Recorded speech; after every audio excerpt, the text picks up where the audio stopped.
नमस्कार दोस्तों, स्वागत है आपका हमारे YouTube चैनल इडुअर्ना पर। दोस्तों आज बात करेंगे हम भारत के गवर्नर जनरल के बारे में।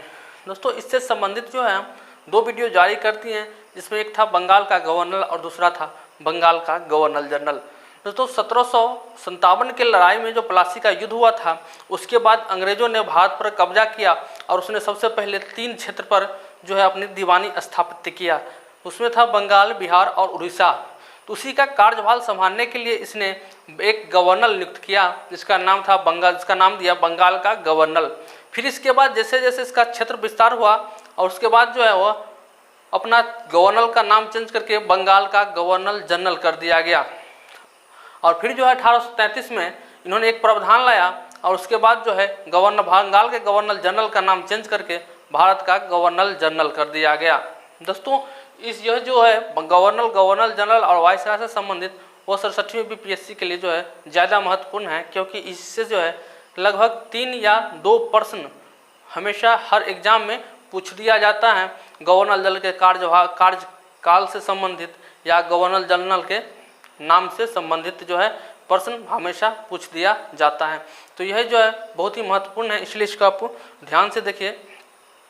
सबसे पहले हम शुरू करेंगे बंगाल के भारत के गवर्नर जनरल से। दोस्तों इन्होंने यह जो है गवर्नर जनरल का सबसे 1833 के एक्ट के अनुसार जो है इसका नाम चेंज करके बंगाल के गवर्नर जनरल से भारत का गवर्नर जनरल कर दिया गया। और भारत के गवर्नर जनरल करने के बाद जो है सबसे पहला गवर्नर जो है वो लॉर्ड विलियम बेंटिंग को नियुक्त किया गया। यानी लॉर्ड विलियम बेंटिंग जो था वह भारत का पहला गवर्नर जनरल था। दोस्तों लॉर्ड विलियम से यहाँ 2 प्रश्न आते हैं। यह जो है बंगाल का अंतिम गवर्नर जनरल भी रह चुका है, क्योंकि 1828 से जो है यह 1833 ईस्वी तक जो है बंगाल का गवर्नर जनरल रहा और 1833 से 1835 तक यह भारत का गवर्नर जनरल रहा। यानी दोनों कार्यकाल में यह जब बंगाल का गवर्नर जनरल था तो उस अंतिम समय में यही शासक था, और जब भारत का गवर्नर जनरल हुआ तो जो है शुरुआत में यही था। इसलिए इससे 2 प्रश्न आता है, बंगाल का अंतिम गवर्नर जनरल और भारत का पहला गवर्नर जनरल। तो देखिए दोस्तों इससे पढ़ना, इसके कार्यकाल से संबंधित तो बहुत सारे चीज़ हैं, लेकिन इसमें जो महत्वपूर्ण है एग्जाम की दृष्टि से उसी को पॉइंटेड करके जो हमने यहाँ पर आपको बीच रखा है। तो सबसे पहला बिंदु है कि 1833 के चार्टर एक्ट के तहत भारत का पहला गवर्नर जनरल नियुक्त किया गया। किसको? तो वो था William Bentinck, Lord William Bentinck. अगर इसका कार्यकाल देखें तो 1828 से लेकर 35 तक था, जिसमें आपको 1828 से 33 तक जो है उन्होंने बंगाल का गवर्नर जनरल के पदभार पर कार्य किया और 1833 से 35 तक भारत के गवर्नर जनरल के रूप में कार्य किया। तो पहला बिंदु था आपका कि वो भारत का जो है पहला गवर्नर जनरल नियुक्त किया गया। दूसरा है 1833 में इन्होंने चार्टर एक्ट के तहत योग्यता ही सेवा का आधार माना। यानी इससे पहले जो भेदभाव किया जाता था जाति जन्म रंग जाति के आधार पर जो भेदभाव किया था और जिसको सर्विस नहीं मिलता था उसको इन्होंने हटा दिया और योग्यता के आधार पर ही सेवा का आधार माना, योग्यता ही को सेवा का आधार माना। तो आपका दूसरा बिंदु ये हो गया, यानी योग्यता ही सेवा का आधार को रूप इन्होंने स्वीकारा। तो झट से इसको लिखिएगा। फिर तीसरा बिंदु में अर्थव्यवस्था का आरोप लगाकर, अव्यवस्था का आरोप लगाकर जो पहले भारत का अन्य शासक था भारत का, उसको उन्होंने उस राज्य पर अव्यवस्था का आरोप लगाकर जो है उस पर कब्जा कर लिया और उसके आधार पर जो इन्होंने मैसूर को 1831 ईस्वी में कब्जा किया और उसके बाद जो है 1834 ईस्वी में कुर्ग और कछार को जो इन्होंने कब्जा कर लिया अव्यवस्था का आरोप लगाकर। इसलिए चौथा बिंदु में देखते हैं इसके कार्यकाल से सर्वप्रथम संभागीय आयुक्त की नियुक्ति की। लॉर्ड विलियम बेंटिंग जो था इन्होंने संभागीय विभाग का जो है अलग से आयुक्त की नियुक्ति किया। चलिए सबसे महत्वपूर्ण बिंदु में लॉर्ड विलियम से संबंधित जो है वो है आपका सती प्रथा। दोस्तों लॉर्ड विलियम बेंटिंक ने ही राजा राम मोहन राय की सहायता से दिसंबर 1829 ईस्वी में साथ मिलकर सती प्रथा का अंत किया। सती प्रथा जो है दोस्तों एक ऐसी प्रथा थी जिसमें अगर किसी महिला का पति का मृत्यु हो जाता था तो उसी के समाधि के साथ जो है इसका भी अंत जीवित अवस्था में ही उस महिला का अंतिम संस्कार कर दिया जाता था, जो कि यह बहुत ही कुव्यवस्था थी। उसको इन्होंने अंत किया। 1829 में राजा राम मोहन राय के साथ इन्होंने सती प्रथा का अंत किया। जहाँ अगर आप एग्जाम में बैठे होंगे 2-4 एग्जाम में तो यह प्रश्न जो है बहुत ही हाईलाइटेड प्रश्न है, सती प्रथा। इससे 2 प्रश्न आ जाता है कि इसको किसने अंत किया या किसके सहयोग से अंत किया। किसके सहयोग से अंत किया तो वो था राजा राम मोहन राय के सहयोग से इन्होंने विलियम बेंटिंक ने खत्म किया, अंत किया इस प्रथा का। और इसके जो है विलियम बेंटिंक के शासनकाल में ही सती प्रथा पर रोक लगा। दोस्तों एक और प्रथा जो था यह काफ़ी कुख्यात था या काफ़ी जो है बदनाम था, वो था ठगी प्रथा। यानी लोगों को जो है ठगने का एक प्रथा चला था उस समय में, इससे वहाँ का जनता जो है काफ़ी परेशान था। तो विलियम बेंटिंक ने कर्नल सलीमन को जो है नियुक्त करके ठगी प्रथा पर रोक लगाया। 1830 ईस्वी में कर्नल सलीमन को जो है नियुक्त करके इस प्रथा का ठगी प्रथा पर जो है उन्होंने रोक लगाया। फिर है इसी के समय में यानी विलियम बेंटिंक के ही समय में 1806 ईस्वी में प्रथम धार्मिक सैनिक विद्रोह हुआ। दोस्तों प्रथम विलियम सैनिक विद्रोह जो था वो विलियम बेंटिंक के समय में ही 1806 में ईस्वी में हुआ। इस विद्रोह का मुख्य कारण था कि इन्होंने कान में जो है एक बाली था और माथे पर पट्टी लगाकर, जाति का नामक पट्टी लगाकर जो सैनिक लड़ते थे उसको इन्होंने बैन कर दिया। इसी को विरोध में एक धार्मिक सैनिक विद्रोह हुआ सबसे पहले जो है 1806 में विलियम बेंटिंक के समय में। और इसका अंतिम बिंदु जो है वो भी महत्वपूर्ण है आपका, वो है 1835 में कोलकाता में इन्होंने एक मेडिकल कॉलेज का स्थापना किया। कोलकाता में इन्होंने एक मेडिकल कॉलेज का स्थापना किया। तो आपका ये दोस्तों ये जो है 5-6 बिंदु जो है विलियम बेंटिंक से वो काफ़ी महत्वपूर्ण है, उसको हमने आपको यहाँ पर बताया। चलिए अब बात करते हैं अगले भारत का गवर्नर जनरल के बारे में।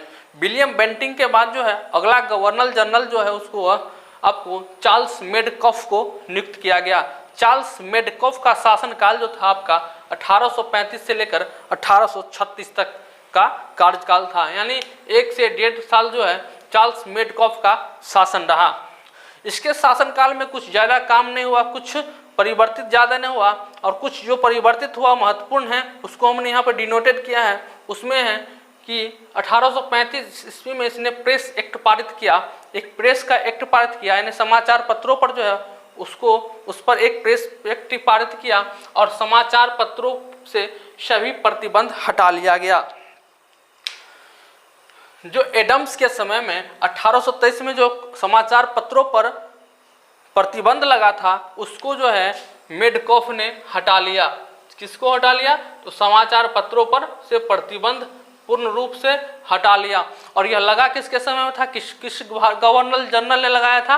तो वह था एडम्स। एडम्स जो है वह इस समाचार पत्रों पर प्रतिबंध लगाया था कब? तो 1823 ईस्वी में। और मेडकॉफ जो है वह इस पर से प्रतिबंध हटा लिया। इसी प्रतिबंध हटाने के कारण जो है मेडकॉफ को समाचार पत्रों का मुक्तिदाता कहा जाता है। समाचार पत्र पर से जो प्रतिबंध हटाने के लिए मेडकॉफ को क्या कहा जाता था? तो समाचार पत्रों का मुक्तिदाता कहा जाता है। इससे संबंधित कुछ खास नहीं था, यही जो है इससे में पूछा भी जाता है। चलिए अब बात करते हैं तीसरा गवर्नर जनरल। चार्ल्स मेडकॉफ को हटाने के बाद तीसरा गवर्नर जनरल भारत का वह जो है आपका लॉर्ड ऑकलैंड को नियुक्त किया गया। लॉर्ड ऑकलैंड का कार्यकाल आपका 1836 से लेकर 1842 तक का कार्यकाल था। इसके शासन काल में जो है सर्वप्रथम आंग्ला अफगान युद्ध को जो है वह हुआ, जिसमें अंग्रेज को बहुत नुकसान पहुंचा, और इस युद्ध को जो है सब भारत के इतिहास में सबसे मूर्खतापूर्ण युद्ध के रूप में जाना जाता है। प्रथम आंग्ला अफगान युद्ध को जो है भारत के इतिहास में सबसे मूर्खतापूर्ण युद्ध कहा जाता है, जिसमें अंग्रेजों को है काफ़ी क्षति हुई थी।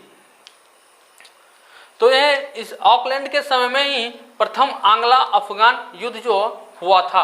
दोस्तों, इन्होंने शिक्षा के क्षेत्र में कुछ काम किया। उसके अंतर्गत इन्होंने बम्बई और मद्रास में, बम्बई और मद्रास में मेडिकल कॉलेज की स्थापना किया। मेडिकल कॉलेज की स्थापना किया कौन? तो लॉर्ड ऑकलैंड ने। इसके बाद है शाहजूजा राजा रंजीत सिंह और अंग्रेजों के बीच त्रिपक्षीय संधि हुआ है। यानी जो शाहजूजा था, शाहशुजा जो एक अफगान का भगोड़ा शासक था, उसके नेतृत्व में और राजा रंजीत सिंह और अंग्रेजों के बीच में एक त्रिपक्षीय संधि हुआ था, जिसके अंतर्गत जो है शाहशुजा को जो है उसको अफगान की गद्दी पर बैठाया गया। इसके बाद जो कुछ दिन के बाद राजा रंजीत सिंह ने इससे डिसएग्री करके जो है इस संधि से हट गया। और जो महत्वपूर्ण है सबसे इससे संबंधित लॉर्ड ऑकलैंड से, वो है शेर शाह सूरी मार्ग का नाम बदलकर इसका जीटी रोड करना। यह सबसे खासा महत्वपूर्ण है, ऑकलैंड से संबंधित और सबसे हाईलाइटेड प्रश्न है। दोस्तों, ऑकलैंड ने शेर शाह सूरी जिन्होंने एक सड़क का निर्माण कराया था, उसका नाम था शेर शाह सूरी मार्ग। शेर शाह सूरी मार्ग वह कोलकाता से पेशावर तक का पेशावर को जोड़ता था। कोलकाता से पेशावर को है वह शेर शाह सूरी मार्ग जो है जोड़ता था। उसको ऑकलैंड ने कुछ मरम्मत करके उसका जो है स्थिति उस शेर शाह सूरी मार्ग का कुछ ज़्यादा खराब हो गया था उस मार्ग का, तो ऑकलैंड ने उसको कुछ मरम्मत करवाया और उसका नाम चेंज करके जीटी रोड रख दिया। ऑकलैंड ने शेर शाह सूरी का नाम चेंज कर शेर शाह सूरी मार्ग का नाम चेंज करके जो है ऑकलैंड रख दिया, सॉरी जीटी रोड रख दिया, यानी ग्रैंड ट्रंक रोड जो है वह रख दिया। तो ऑकलैंड से संबंधित जो था प्रश्न यही था। अब इसके बाद आता है भारत का नया गवर्नर जनरल जिसका नाम है लॉर्ड एलनबरो। लॉर्ड एलनबरो, इसका शासनकाल जो था 1842 से 44 तक का शासनकाल था लॉर्ड एलनबरो का। दोस्तों, इसके समय में कुछ खास कार्य नहीं हुआ, और इससे संबंधित जो कुछ खास हैं उसमें चुनकर जो है कुछ दो लिखे हैं, जिसमें इसके समय एक संधि का विलय हुआ था।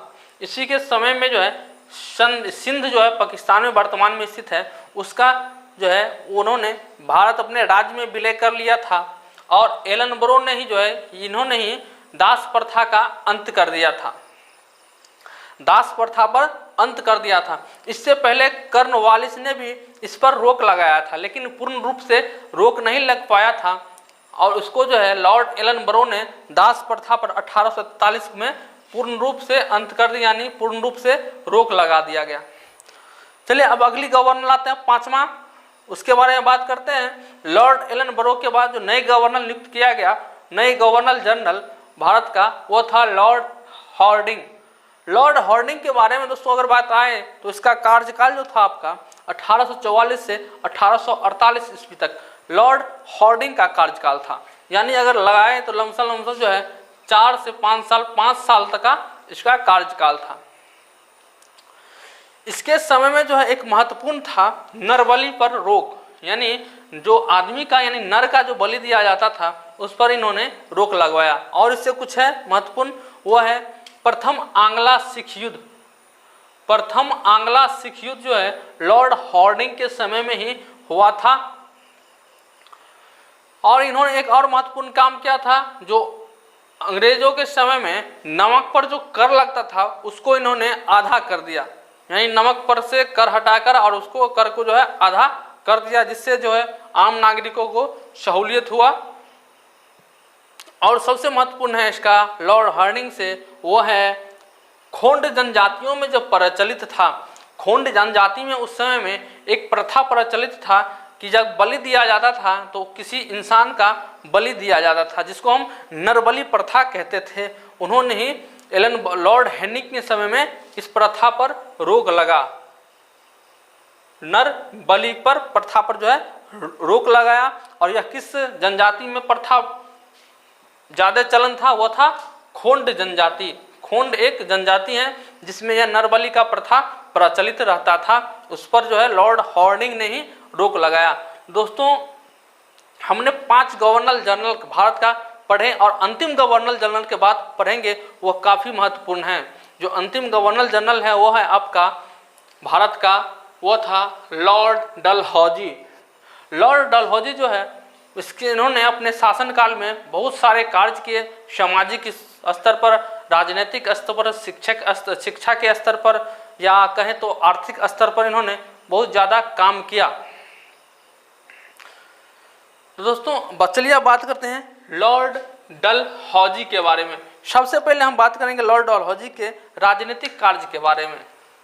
इन्होंने जो राजनीतिक कार्य किए थे उसमें इन्होंने 1850 ईस्वी में सिक्किम के कुछ भागों को भारत में शामिल कर लिया। दोस्तों, सबसे पहले जानिए लॉर्ड डलहौजी जो था वह हड़प नीति के लिए सबसे ज़्यादा चर्चित था। यानी हड़प नीति यानी अपने किसी दूसरे राज्य को उन्होंने हड़प कर अपने क्षेत्र में, अपने अधिकार क्षेत्र में शामिल कर लेता था। इसी के अंतर्गत इन्होंने 1850 में सिक्किम के जो कुछ क्षेत्र थे, अगर उसको जो है अपने राज्य में मिला लिया। और वह क्षेत्र की अगर बात करें तो वह जो है कुछ क्षेत्रों में से जैसे दार्जिलिंग, उसको उस सब को जो है इन्होंने अपने क्षेत्र में शामिल कर लिया था, यानी अपने अधिकार क्षेत्र में शामिल कर लिया। फिर 1852 ईस्वी में इन्होंने बंगाल, पंजाब पर भी अधिकार कर लिया। यानी अपनी हड़प नीति के कारण जो है इन्होंने 1852 में पंजाब पर भी अधिकार कर लिया था। फिर है 1852 ईस्वी में ही इन्होंने जो लोअर बर्मा है, वर्तमान में म्यांमार, वो लोअर म्यांमार निचले भागों पर, और उसके बाद जो है पिंगू दोनों का भारत में विलय कर लिया था। किसको तो 1852 में निचली यानी लोअर बर्मा, जो वर्तमान में म्यांमार के नाम से जाना जाता है, और पिंगू को भारत में विलय कर लिया था। दोस्तों, पहले ही बताएं कि लॉर्ड डलहौजी जो है वो अपने हड़प नीति के लिए काफ़ी कुख्यात था। यानी हड़प नीति के लिए जो है काफ़ी कुख्यात था। हड़प नीति के अंतर्गत उन्होंने अपने बहुत से पड़ोसी राज्यों को अपने अधिकार क्षेत्र में शामिल किया, और उसी को जो है हड़प नीति कहते हैं। यानी किसी दूसरे को राज्य हड़प लेना, उसी को हड़प नीति कहते हैं। तो हड़प नीति के अंतर्गत इन्होंने जो है बहुत सारे राज्यों को अपने अधिकार क्षेत्र में शामिल किया, जिसमें सबसे पहला था आपका 1848 में सतारा को इन्होंने शामिल किया। फिर 1849 में जैतपुर था, 1850 में बघाट था, 1852 में अगर बात करें तो वह था उदयपुर, 1853 में झांसी, 1854 में नागपुर, 1855 में करौली, 1856 में जो है अवध। इन सभी तमाम राज्यों को इन्होंने अपने क्षेत्र में मिला लिया। दोस्तों, इन्होंने हड़प नीति के अंतर्गत जो है कुछ 3 प्रमुख जो है हड़प राज्यों को सामने जो है अपनी शर्त रखी, जिसमें जो था पहला था कि राज्य के शासक को निसंतान होने पर अपने उत्तराधिकारी को गोद लेने का अधिकार नहीं था। यानी इसके अंतर्गत जो था कुछ राज्य था जिसको उन्होंने एक शर्त रखी थी कि अगर अब जिस शासक के पास अपना कोई उत्तराधिकारी नहीं है, यानी अपना कोई संतान नहीं है, वह दूसरे अपने उत्तराधिकारी के लिए कोई दूसरे संतान को गोद नहीं ले सकता था। 2 और अन्य था, जिसमें था वे राज्य जो बड़ी सुरक्षा के लिए कंपनी पर निर्भर था, यानी बाहरी दुश्मनों से लड़ने के लिए जो अंग्रेज के सैनिकों पर निर्भर थे जो राज्य, उस राज्य को जो था उत्तराधिकार लेने का गोद था। यानी जो राज्य अंग्रेजों पर निर्भर था बाहरी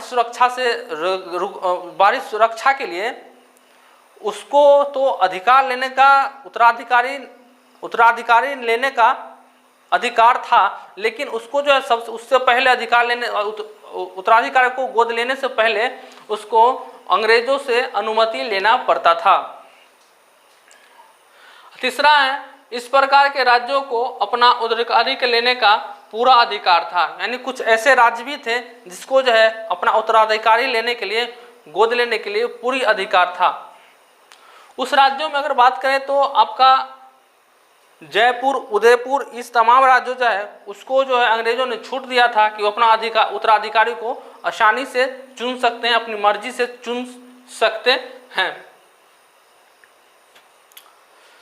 दोस्तों आप बात करते हैं लॉर्ड डलहौजी के आर्थिक स्थिति के बारे में। उसके शासनकाल में, उस अंग्रेजों के शासनकाल में, लॉर्ड डलहौजी के शासनकाल में आर्थिक स्थिति क्या था, आर्थिक सुधार इन्होंने क्या किया। तो दोस्तों आर्थिक क्षेत्र में जो इन्होंने विकास किया वो सबसे पहला था आपका रेलवे लाइन की पहली बार बिछाना, यानी रेलवे लाइन का शुरुआत, रेलवे की शुरुआत। तो लॉर्ड डलहौजी के ही समय में रेलवे लाइन की पहली बार बिछाई गई, यानी लॉर्ड डलहौजी के समय में जो है रेलवे लाइन वह पहली बार बिछाई गई और पहली बार जो है वह आपको बम्बई से थाने के बीच में जो है यह रेलवे लाइन बिछाया गया और इसका परिचालन शुरू किया गया। इसी के समय में जो है दूसरी जगह पर भी रेलवे लाइन का बिछाया गया वो आपका जो है 1854 ईस्वी में जो कलकत्ता से रानीगंज के बीच दूसरी जगह रेल लाइन बिछाया गया। चलिए दूसरी बात है, दूसरी पॉइंट में आर्थिक विकास में इन्होंने विद्युत सेवा का प्रारंभ किया, यानी विद्युत तार सेवा, यानी अगर बात करें तो टेलीग्राम सेवा को जो है इन्होंने ही शुरुआत करवाया, इन्हीं के शासनकाल में प्रारंभ हुआ। फिर है डाक टिकटों का, आर्थिक क्षेत्र में के अंतर्गत जो है इन्होंने डाक टिकटों का जो है प्रचलन को शुरू किया।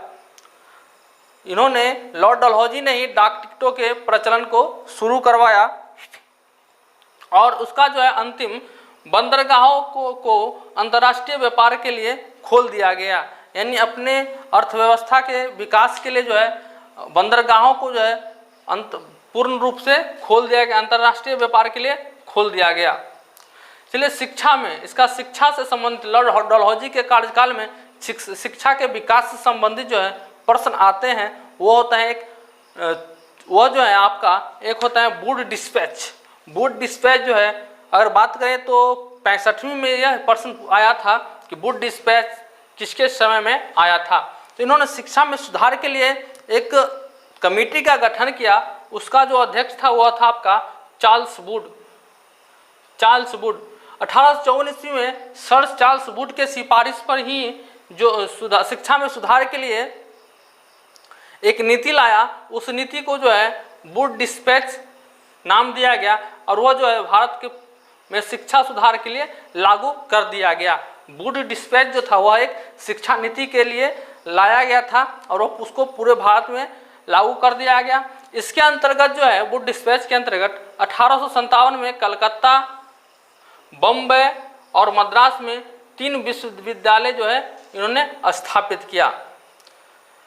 ये तो हो गया शहर में शिक्षा के लिए। और गांव में शिक्षा व्यवस्था को सुचारू रूप से चलाने के लिए इन्होंने वर्नाक्यूलर स्कूल खोले गए। गांव में शिक्षा के विकास के लिए क्या खोला? वर्नाक्यूलर स्कूल का स्थापना किया। इन्हीं ने जो है लोक शिक्षा नीति यानी लोक शिक्षा विभाग का स्थापना किया था। 1854 ईस्वी में ही इन्होंने शिक्षा में सुधार के लिए लोक शिक्षा नीति का आरंभ किया था। दोस्तों आज का वीडियो जो है यही समाप्त होता है, जिसमें हमने देखे थे भारत का गवर्नर जनरल। अगले वीडियो जो हम लाएंगे वह तो लगाएंगे भारत का वायसराय। लॉर्ड डलहौजी के शासनकाल के खत्म होने के बाद ही जो दोस्तों 1857 का जो क्रांति था वो उसका शुरुआत हो जाता है। तो चलिए अगले वीडियो में हम देखेंगे भारत का वायसराय और वो कैसे कैसे उन्होंने उस समय में कार्य हुआ उसके बारे में हम देखेंगे। तो आज का वीडियो यहीं समाप्त करते हैं। अच्छा लगे तो लाइक कीजिए, सब्सक्राइब किया, दोस्तों के बीच भी शेयर कीजिए। धन्यवाद।